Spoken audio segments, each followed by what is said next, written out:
Imagine discovering that the Big Bang isn't just this cosmic explosion that happened, 14 billion years ago. Right. Imagine finding out it's actually an event happening right now, like in real time, inside the mechanics of every single choice you make today. Yeah, it's a huge shift in perspective. Exactly. I mean, the idea that the architecture of the entire universe, so the way stars form or the way gravity operates, the way light travels, is actually the exact same architecture governing whether you decide to, I don't know, tell the truth in a meeting or if you help a stranger on your way home. It connects everything. It really does. Because we usually separate physics from morality, right? Right. We put the cosmos in a telescope and then we put our daily lives in this completely different box. Yeah. But what if these boxes are just an illusion? Well, the premise we're examining today suggests that illusion is not just, a philosophical mistake, but a fundamental misunderstanding of reality itself. Yeah. Because if you separate the macrocosm of the universe from the microcosm of your own mind,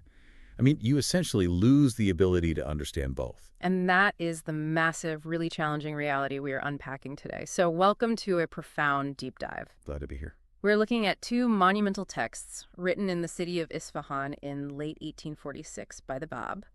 We've got the Tafsir Wal-Asr, which is this really intricate commentary on the Surah of the Afternoon, and the Nubuwat-i-Qassi, which is a treatise on the nature of prophethood. Right. Two incredibly dense, incredibly important works. Yeah. And our mission for this deep dive is to trace the journey of existence, like from the absolute, completely unknowable origin of the universe, down through the machinery of cause and effect, all the way to the practical, daily meaning of human life. And to really understand the gravity of these documents, we have to look at the context. Definitely. The Bab is writing to the senior clerical leadership and the ruling patronage of Isfahan. He isn't offering them, light devotional poetry here. No, not at all. No, he's laying out a rigorous, totally comprehensive cosmology. He is systematically explaining how the universe was generated, how cause and effect actually function at a spiritual level, and how understanding these massive cosmic structures forces a total redefinition of human action. Which is just, it's wild. It is. For the Bab, the ethical life is completely inseparable from a person's metaphysical orientation.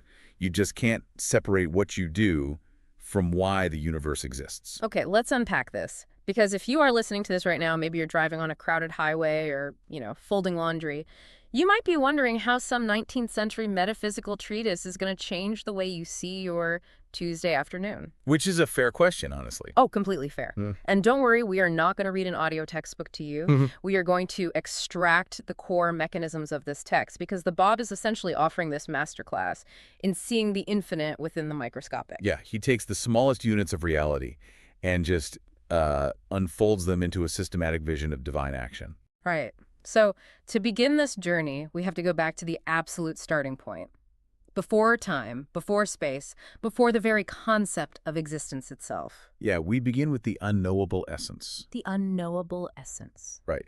In the Bab's metaphysical framework, God's essence is unequivocally, entirely inaccessible. It cannot be comprehended by any human mind, nor by any created thing in the universe. Well, wait, let me push back on that immediately because almost every theological system in the world talks about, knowing God. Right, having a personal relationship. Yeah, people talk about having a relationship with the divine. But the text here describes the Creator as, quote, the single one, the unique, who hath no description in creation, no attribute in invention. So if the premise is that the essence is entirely sealed off, how does any relationship exist at all? Well, you're identifying the central epistemological problem right there. Okay. See, human beings tend to apply human relational physics to the infinite. We assume that to know something, we must be able to categorize it, right? To mentally enclose it. Like putting it in a box. Exactly. But if you can enclose something in your mind, you have defined its limits. The Bab's argument is that if the infinite could be contained by a finite mind, well, it would cease to be infinite. Oh, wow. Yeah, that makes sense. Therefore, God is not a being among beings. God isn't simply the most powerful entity sitting at the very top of a cosmic pyramid, sharing the same basic reality as, say, a star or a human, just on a grander scale. Because, if God is on the pyramid, even at the absolute top, God is still subject to the pyramid's rules. That is the core issue. Claiming to know the essence is, in this framework, it's actually a form of shirk, or polytheism. Wait, really? Polytheism. Yeah, it's epistemological polytheism Oh. because it assumes a shared reality between the creator and the created, which implies that the absolute is subject to conditional existence. So by saying I understand God's essence, I'm bringing God down to my level, making us basically the same kind of stuff. Precisely. Knowledge requires a bridge between the knower and the known. But the eternal cannot have a direct, unmediated relationship with a temporal contingent universe. If the infinite directly touched the finite would just be entirely obliterated. Okay, I'm trying to visualize this. So if the absolute is like an infinitely deep, perfectly still, pitch black ocean, we can't measure it. We can't dive into it. We can't even perceive the water itself. That's a good way to frame it. But if that ocean is utterly sealed off, how does the universe actually get built? I mean, how do we go from this unknowable silence to galaxies and planets and people? So the mechanism the Bab introduces to solve this is the primal will, or Mashiach. Mashiach. Right, because the essence cannot directly mold the clay of the universe without violating its own absolute transcendence. The first step of creation is the bringing into being of this primal will. This will is generated from nothing, by itself, and for itself. It is the cause of causes. So taking that ocean metaphor from this completely still, imperceptible deep, suddenly a single massive wave rises. We still don't know the ocean, but we can interact with the wave. Yes. And that wave is the Mashiach. It's the first spark, right? The first interface. The wave is the manifestation, yes, but we really must be careful with how we define its emergence. What do you mean? Well, the Bab is highly specific here. What's fascinating here is that this will was not created through a process of deliberation. Deliberation. So God didn't sit down and think about how. Exactly. God did not ponder the universe and then decide to exert effort to create the will. Oh, because deliberation requires time. It implies a before and an after, which would mean subjecting the absolute to the rules of time. Spot on. And effort implies a lack of power, like overcoming some sort of resistance. Right. Instead, the primal will is the spontaneous manifestation of God's I-ness. The text notes it was brought into being, quote, without any mention accompanying it, nor decree parallel to it. It is pure, uncompounded reality. It acts as the singular, solitary interface between the unknowable creator and the entire contingent universe that's going to follow. Okay, so we have the unknowable essence and we have the primal will, the first wave. But a single wave of raw, uncompounded reality is not a universe. No, it's not. It doesn't explain the intricate complexity of like biological cells or gravity or human consciousness. How does a single simple will fracture into a massively complex universe? And this descent into complexity is mapped out in the Bab's cascade of causality. From that singular primal will, reality steps down into the mechanics of cause and effect through a highly structured sequence of primordial stages. Okay, so it's a step-by-step process. Exactly. The text outlines 7 stages in total, but it focuses the most intense scrutiny on the first 3. The immediate stage after the will, which is Mashiach, is volition, or purpose, known as irada. Wait, will and volition, in everyday English, those are basically interchangeable. Yeah, they are. If I say, I have the will to do this, or I'm doing this of my own volition, I mean the exact same thing. So what is the mechanical difference in this cosmology? We have to divorce ourselves from casual English definitions here. Think of will Mashiach as raw, unshaped potential energy. Okay. It is the pure, undifferentiated intent to manifest. It has no shape yet. Volition, or irada, is the stage where that raw energy begins to take on specificity. It is the determination of realities. Determination. Yeah. The text describes volition as being brought into existence for the manifestation of the essence of will in what it terms the first particle. So if will is like turning the main power grid on, volition is pointing that massive surge of electricity toward a specific city. It is giving the energy a direction and a purpose. That framing aligns perfectly with the text. Volition establishes the purpose, but a purpose is still conceptual until it encounters the rules of execution. Right, you need cables and transformers. Exactly. Yeah. Which brings us to the third stage, which the Bab describes using this incredibly powerful phrase, the surging ocean of decree, or Qadar. Qadar, the surging ocean of decree. Yes. Decree is the connection of causality in the station of effect. Okay, wait. The connection of causality and the station of effect. That is incredibly dense. Let's break that down for the listener. Are we talking about the laws of physics here? In a sense, yes, but expanded to encompass spiritual and metaphysical laws as well. Okay. The decree is where the blueprint drafted by volition becomes mechanical reality. It's the establishment of the rules of the universe. So thermodynamics, the properties of carbon. Yes, exactly. And the cycles of life and death, the consequences of human actions, these are all decrees. The text explicitly states these primordial stages define the essential reality of all created things. The decree is the stage where the choices of the atoms of contingent beings are actually distinguished. Okay, here is where I have to throw up a massive red flag. Oh, If there is a surging ocean of decree that establishes all the rules and it distinguishes the essential reality of all created things down to the atom, I mean, that sounds suspiciously like strict, inescapable predestination. Mhm. If the decree already defines reality, how do you or I actually possess free will? Aren't we just like playing out a script written in the third stage of creation? You're touching on one of the most volatile philosophical debates in history, really, and the Bab confronts it directly. He rejects both absolute compulsion, Yeah. which is the idea that you are just a biological automaton acting out a pre-written divine script, Right.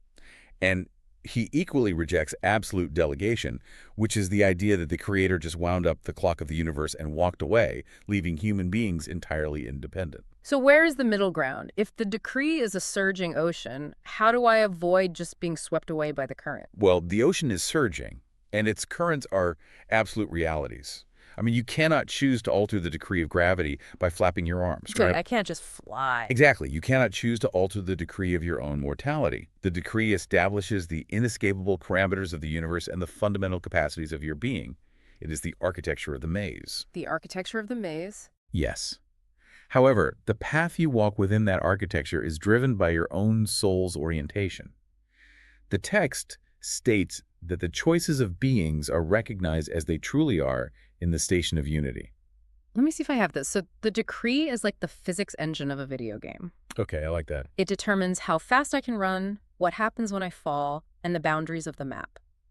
I didn't build the engine, and I definitely can't break its rules, but I am entirely responsible for the inputs on the controller. It goes even deeper than a digital simulation, but yes. The Bab writes that he who is wretched through his own heedlessness of what God has sent down in that surging ocean, while he who is blessed through recognition of that causality. Wow. So the decree provides the conditions, but your internal alignment with those conditions determines your spiritual reality. That's fascinating. Now, to round out this sequence, you mentioned there were 7 stages total. So we've got will, volition, and decree as the first 3. What are the other 4, and how do they complete the action? Right, the full sequence is will, which is mashia, volition or purpose, which is arada, decree, kadar, and then fate, which is kara, Fate. followed by permission, idin, term, ajal, and finally book, kitab. Okay, that's a lot. Let me break it down. Once the rules are established in the decree, fate is the inevitable collision of those rules with reality, is the actual unfolding of the event. Oh, I see. Then permission represents the continuous, sustaining divine energy required for anything to exist from moment to moment. Term is the temporal limitation. So every created thing has a beginning and an end in time. Right, an expiration date. Exactly. And finally, the book is the ultimate recorded reality of the action in the material and spiritual worlds. That is a staggering chain of custody for a single action. Let's say a star forms in a distant nebula. There is the raw will for it to exist. The volition determining it will be a celestial body. The decree setting the laws of nuclear fusion. The fate of the gas actually collapsing. The permission sustaining the fusion process moment to moment. The term dictating that it will burn for, say, 5 billion years and then die.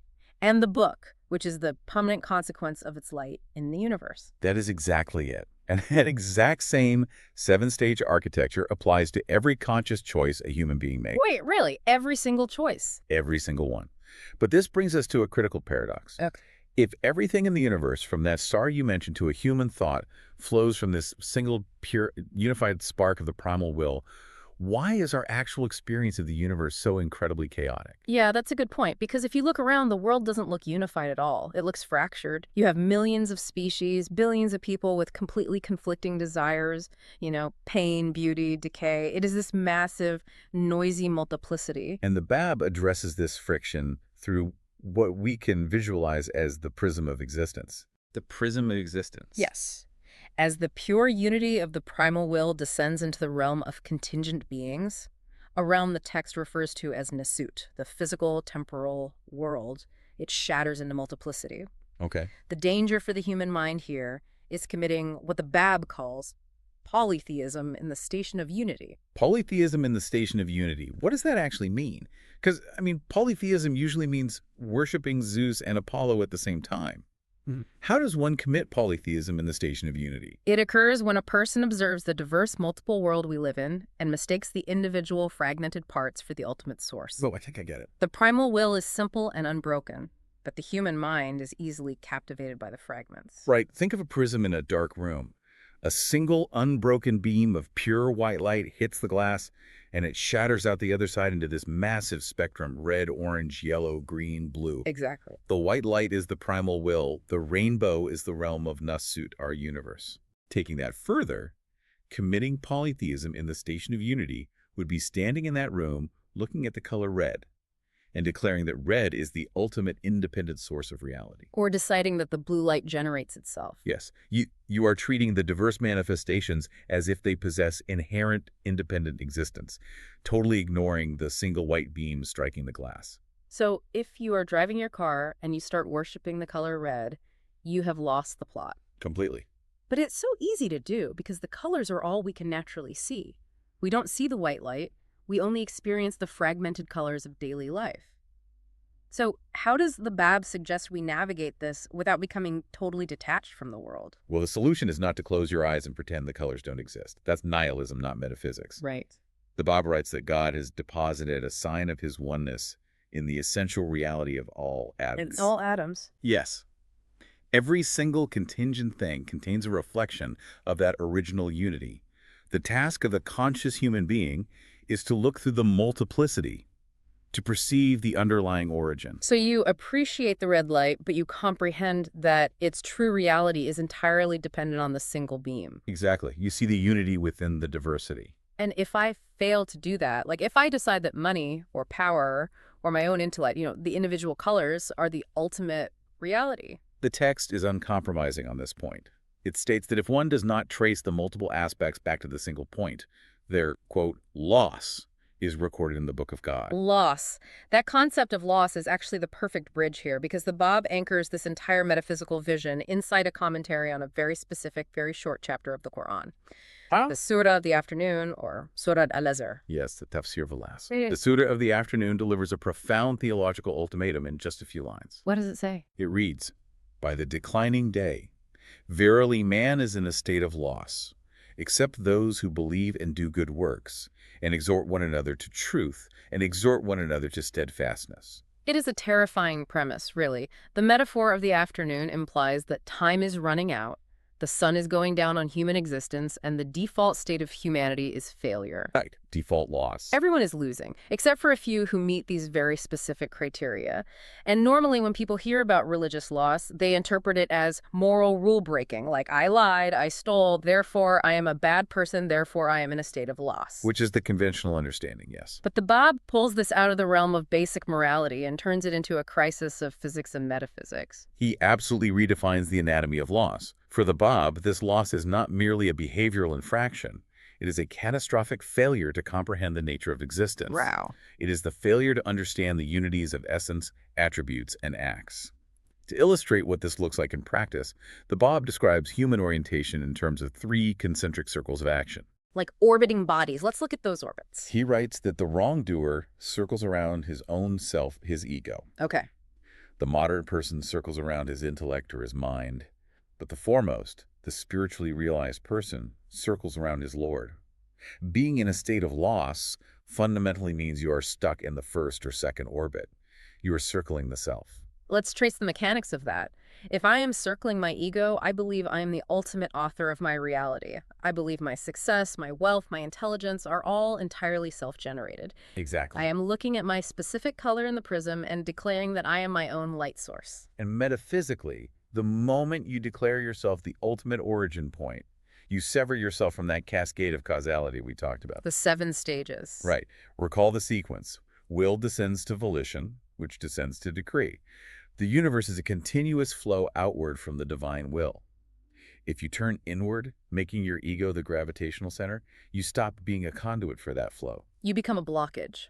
like a kink in a hose or a short circuit in the electrical grid. A closed loop in an expanding universe. The divine grace, the flow of existence, hits the closed loop of your ego and halts. That isolation, that deliberate severing from the primordial chain of reality, is the true definition of loss. That's chilling. You are no longer participating in the unity of acts. You are living a metaphysical fiction, believing your power is independent. This fundamentally shatters how we define a good deed. Because if I am circling my ego, the actual physical motion of my action almost doesn't matter. This is perhaps the most challenging assertion in the Tafsir Valaz. The Bab insists that a good deed is never just outward compliance. Never. Never. The physical act of giving money to a charitable cause or reciting a prayer is not inherently a good deed if the internal architecture is flawed. A truly good deed requires that the mention of the stations of unity is sound within the actor. So, okay, let's say I organize a massive project to clean up a local park. Outwardly, the park is clean, everyone benefits. Society calls it a good deed. But internally, I only organized it so I could post photos online, build my social capital, and have people tell me how incredible I am. My orbit is entirely around my ego. In the Bab's framework, that action is severed from the primal will. Wow. It is generated by human vanity. The Bab refers to actions mixed with ego or done for outward show as an illusory shadow. An illusory shadow. Yes.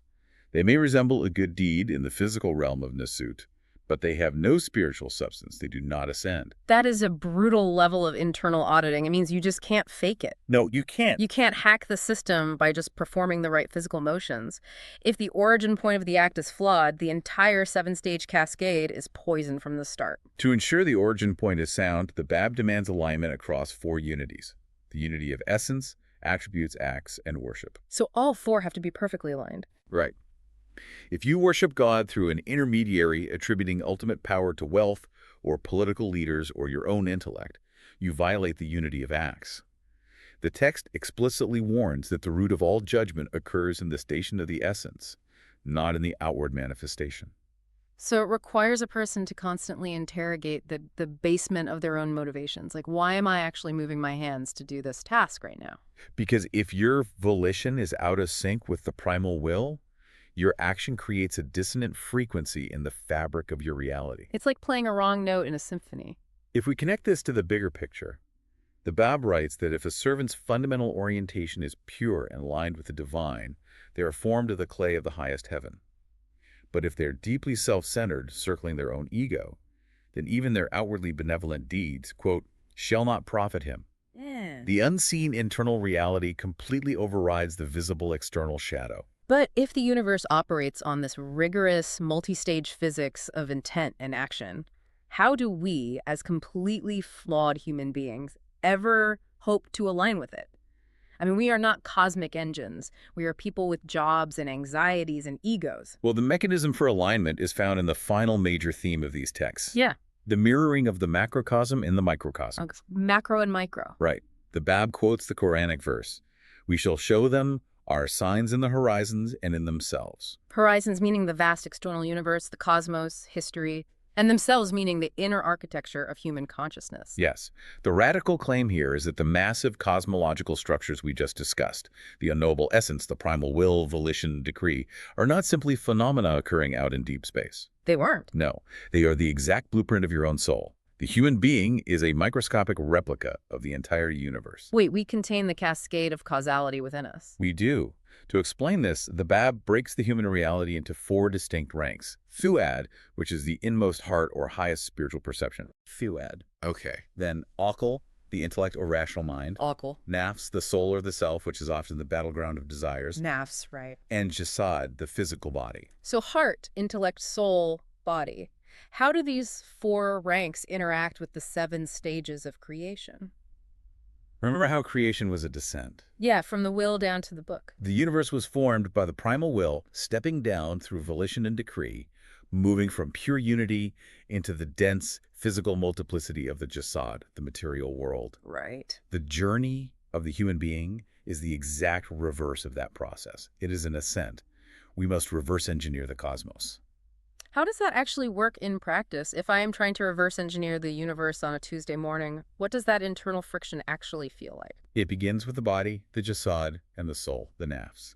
When you wake up, Your soul is pulled by 1,000 different colored lights in the prism. Desires, anxieties, ego-driven impulses. Exactly. And your intellect, your equal, attempts to rationalize these pulls. If you are orbiting your intellect, you will simply use your intelligence to justify your ego. Like saying, I deserve to cut this corner because I worked really hard yesterday. Yeah. The intellect is basically playing lawyer for the ego. That's exactly the dynamic. But to ascend, you must illuminate the intellect by awakening the fuad, the inmost heart. The heart does not analyze the separated colors. The heart perceives the unbroken white light. When the heart perceives the primal will, it aligns your personal intent with the divine intent. Let's map this onto a real, difficult human action. Let's say I have a deep-seated conflict with a coworker, and my ego, my nafs, is screaming at me to sabotage them to protect my own status. In that moment, the raw spark of your conscience, that faint intuition that you should seek reconciliation instead of revenge, that is your personal reflection of the primal will. Really, just that tiny feeling. Yes, it is the unformed potential for goodness detected by the fuad. Okay, but just having a vague sense of goodness doesn't actually solve the problem. I have to do something. Which is why it must descend to the next stage. Yeah. When you sit at your desk and actively decide, I am going to draft an email to clear the air, your will has become volition. Irada. Yes, you have given the pure intent a specific shape and purpose. So will becomes volition, and then comes the decree. Exactly. You hit send on the email, and the coworker responds defensively. The tension remains. You get a headache. The corporate environment just feels toxic. That friction is the surging ocean of decree, Kedar. The pushback from reality. It is the established reality of human free will, psychology, and consequence pushing back against your volition. So if I am circling my ego, I look at that decree and say, well, I tried, they were awful, I'm going back to sabotage, and I break the chain. Yes. But if I push through the friction of the decree to maintain my original volition, Then you are navigating the cascade of causality with profound spiritual integrity. You are allowing the divine will to flow through your volition, survive the decree, and eventually become recorded as a permanent reality in the book, Kitab. Wow. When you begin to view your daily actions through this lens, nothing is mundane. Making a difficult phone call, choosing patience in traffic, refusing to lie for personal gain, these cease to be minor behavioral choices. they become cosmic events. Exactly. You are consciously participating in the unities of essence and acts. You are taking your individual fragmented color and actively bending it back toward the pure white light. That just completely re-enchants the modern world. We aren't isolated accidents bouncing around a cold mechanical universe. We are localized expressions of the primal will, tasked with recognizing our own source code. And that recognition is the ultimate antidote to the loss described in the Sutta of the afternoon. Escaping the default state of failure. Right. When you cease circling your own ego and begin to orbit the Lord, when you realize that your power is borrowed and your existence is a channel rather than a dead end, the universe flows through you unimpeded. This has been a staggering architectural tour of existence. Yeah. I mean, we began in the absolute dark, confronting the terrifying reality of the unknowable essence, a reality so transcendent it just shatters our human concepts of relationship and knowledge. Yes, and we watched as the first uncaused wave, the primal will, surged into existence, solitary and pure.